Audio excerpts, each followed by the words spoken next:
इतिहास पढेर आउने, मसँग बहस गर्ने भने इतिहास पढेर आउने, जुम्लामा हाउ गरेर आएको जस्तो होइन। इतिहास पढेर आऊ, बहस गर्ने भने आउनुहोस् न पढेर। राजासहितको प्रजातन्त्र चाहिन्छ, खुलम खुला बहस गर्न हामी तयार छौँ। इतिहास पढेर आउने, इतिहास पढेर मसँग बहस गरेर आउने मिस्टर। काण्ड सम्झाइदेऊ। निर्मला पन्तको बलात्कारपछि हत्या भयो। तपाईँहरूका कति गृहमन्त्री फेरिए, कति प्रधानमन्त्री फेरिए, कति पटक ओल्लो पक्ष सरकारमा गयो गणतन्त्रवादीहरू। एकजना निर्मलाको हत्यारालाई अहिलेसम्म पत्ता लगाउन सकेका छौ? त्रिभुवनले काँधमा बोकेर देशमा ल्याएर राजा बनाइयो। त्यो लोकतन्त्रलाई उनका छोराले खोसे, महेन्द्रले खोसे। आज हामीले यो बोल्न दिनुहोस् सभामुख महोदय, आफ्नो टाइममा बोल्नुहोस् न। किन मान्य सदस्य के को लागि उठ्नु भएको छ? के कुन नियम, के नियम? म इतिहासबाट साबित गरेर देखाइदिन्छु। इतिहासका पुस्तक पढेर। मान्य सदस्य, मैले यहाँलाई समय दिएको छैन, त्यसैले आसन ग्रहण गरेर बसौँ र मान्य सदस्य अगाडि बढ्नुहोस्।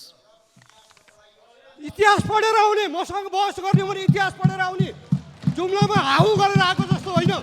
इतिहास पढेर आऊ, बहस गर्ने भने आउनुहोस् न पढेर। के भन्नु पाइन्छ मलाई थाहा छ। मान्य सदस्यहरू, इतिहास पढेर आउने, इतिहास पढेर मसँग बहस गरेर आउने मिस्टर। मान्यजी, इतिहास पढेर आउनुहोस्। उल्टाको राजा ज्ञानेन्द्रले असोज 18 र माघ 19 गरेर होइन। अनि राजतन्त्र के को लागि चाहियो? त्यसैको लागि। अनि युवराज दसैँ र तिहारको बेलामा लुकेर बनाइयो पारसलाई।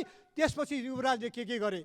एउटा गीत गाएर घर फर्किरहेको कलाकार प्रवीण गुरुङलाई नारायण हिटमा मोटरसाइकलमा गइरहेको बेलामा पछाडिबाट गाडीबाट लखटी किचाएर मारे। के यो पनि झुटो हो?